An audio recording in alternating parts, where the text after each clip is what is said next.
ఇక్కడికి వచ్చిన ఉద్యోగ ఉపాధ్యాయులు అందరికీ ఈ కార్యక్రమానికి స్పాన్సర్ చేసిన ప్రతి ఒక్క ఉద్యోగికి నమస్కరిస్తున్నాను. నా శిరస్సు వంచి నమస్కరిస్తున్నా. మొట్టమొదటిగా నేను చెప్పేది ఏంటంటే, ఈ జీవో స్టార్ట్ అయిన దగ్గర నుంచి లీగల్గా మెడికల్ డిపార్ట్మెంట్లో కొట్లాడేది ఒకే ఒక్క రాపోల్ శేఖర్ మాత్రమే. వందల మందిని ఒక్క కేసులో, వందలాది మందిని ఒక్కొక్క కేసులలో ఇంప్లీడ్ చేసి ఎన్నో తీసుకొచ్చిన ఆర్డర్స్ ఇచ్చినా కూడా గత ప్రభుత్వం, బీఆర్ఎస్ ప్రభుత్వం మనకి న్యాయం చేయలే. నేను ఒకటే అడుగుతున్నా, గత ప్రభుత్వం చేయలేదు. గతంలో ఉన్న పిసిసి ప్రెసిడెంట్ గారు ఎవరైతే ఇప్పుడు ఉన్నటువంటి ముఖ్యమంత్రి గారు రేవంత్ రెడ్డి గారు ఒకటే మాట చెప్పారు, నేను వస్తే 48 గంటల్లో మిమ్మల్ని తీసుకొస్తా అని చెప్పిండు. 48 గంటలు అయిపోయింది, ఎన్నో రోజులు అయిపోయింది, సంవత్సరం కూడా అయిపోయింది. అయినా కూడా ఈ సమస్య మనకి పరిష్కారం రాలే. పదవి లేక ముందుకు ఒక తీరుగా, పదవి ఉన్నప్పుడుగా ఒక తీరుగా రాజకీయ నాయకులు మాట్లాడుతున్నారు. ఈ విషయాన్ని దృష్టిలో పెట్టుకొని రేపు జరగబోయే స్థానిక ఎన్నికల్లో ఖచ్చితంగా చెంపపెట్టి చూపించాలి. గత ప్రభుత్వం మనకి ఏమాత్రం న్యాయం చేయలేదు, అందుకే పదవి దిగిపోయింది. మొన్నటికి మొన్న అసెంబ్లీలో మాట్లాడున్నది మన కవితక్క గారు మాట్లాడింది, మేము అప్పుడు చేయలేకపోయినాం, కొన్ని సమస్యలు ఉండిపోయినాయి, అందువల్లనే మేము ఇక్కడ కూర్చున్నాం.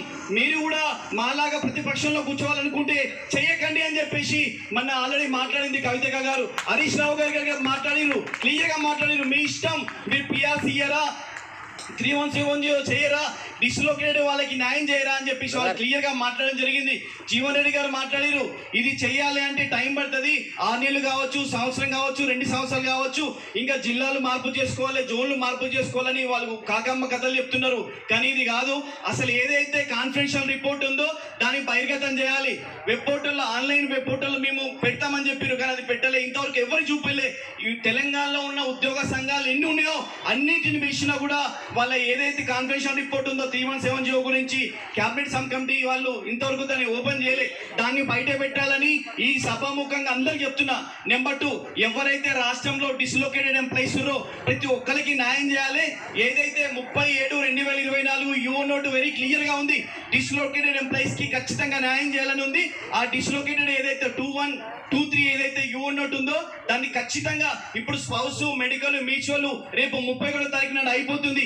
ఇది అయిపోయిన వారం రోజులనే మనకి ఒక ఆప్షన్ ఇచ్చి డిస్లోకేటెడ్ వాళ్ళు ఎవరైతే ఉన్నారో వాళ్ళని ఇమ్మీడియట్గా తక్షణమే వాళ్ళ జోన్లకు, వాళ్ళ జిల్లాలకు పంపించే విధంగా గవర్నమెంట్, ఇక్కడ ఉన్నటువంటి intelligence, press, media, electronic media, print media అందరికీ మనవి చేసేది ఏంటంటే, డిస్లోకేటెడ్ ఎంప్లాయీస్ ఇమ్మీడియట్ గా విత్ ఇన్ వారం రోజుల్లోనే ఖచ్చితంగా మనకు కూడా రియలొకేషన్ అయ్యే విధంగా గవర్నమెంట్ దృష్టికి తీసుకెళ్లాలి. ప్రభుత్వం స్పందించాలి. ముఖ్యమంత్రి రేవంత్ రెడ్డి గారు ఖచ్చితంగా న్యాయం చేయాలని నేను మనవి చేసుకుంటున్నా. ఇంకొక కోరిక మాకు లేదు, మాకు పిఎస్సీలు అడగడం లేదు, డిఏలు అడగడం లేదు, ఇంక్రిమెంట్లు అడగడం లేదు, ప్రమోషన్లు అడగడం లేదు. మాకు కావాల్సిందో ఒక్కటి, డిస్లోకేటెడ్ ఎంప్లాయీస్ కి వాళ్ళ జిల్లాలకు, వాళ్ళ జోన్లకు పంపించాలని ప్రధానమైన డిమాండ్.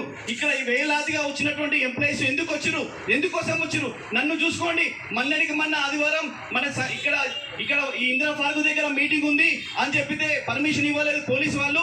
దానికోసం నేను వచ్చి రిటర్న్ వెళ్ళిపోయినా. తిరుగు ప్రయాణంలో ట్రైన్ ఎక్కబోతుంటే కింద పడ్డా. నాకు ఇక కొంచెం రిస్ట్ ఇబ్బంది ఉంది. డాక్టర్ గారు చెప్పారు 10 రోజులు నువ్వు ప్లేన్ పండే కట్టుకోమని చెప్పారు. నిన్నటికి నిన్న నా కొడుకు సైకిల్ నుంచి కింద పడ్డాడు, చెయ్యిపోయింది వానికి. నిన్న పోయి కట్టించుకొని వచ్చి వాడిని పండబెట్టిన ఇంట్లో. అయినా కూడా ఈ రోజు నేను ముందుండాలి. కానీ ఇవన్నీ హాస్పిటల్ పోయి వాళ్ళ కట్టించి పిఓపి వేయించి వచ్చేసరికి ఇంత టైం అయింది. మన ప్రెసిడెంట్ గారు, జనరల్ సెక్రటరీ మేడం నువ్వు 5 నిమిషాల ముందు వచ్చినా సార్ మీరు రావాలి, ఖచ్చితంగా మీరు రావాలంటే వాళ్ళందరినీ అక్కడ వదిలేసి నేను ఇక్కడికి వచ్చిన ఈ రోజు. మరి ఆలోచించండి, నేను ఆదిలాబాద్ రిమ్స్ హాస్పిటల్లో పనిచేస్తున్నా, నర్సింగ్ ఆఫీసర్గా పనిచేస్తున్నా. నాది నల్గొండ జిల్లా. చూడండి, ఆదిలాబాద్కి నల్గొండకి ఎన్ని కిలోమీటర్లు ఉంటుందో, 600 కిలోమీటర్లది. ఇక మీరు ఆలోచించండి, 600 కిలోమీటర్లో ఉన్న వ్యక్తిని ఎంత ఇబ్బంది పడతాం. ఈ రోజు చూడండి, చాలా మంది నాగన్నపైన రవి గారు వచ్చారు, ఖమ్మం డిస్టిక్, వాళ్ళు ఆదిలాబాద్ లో పనిచేస్తున్నారు.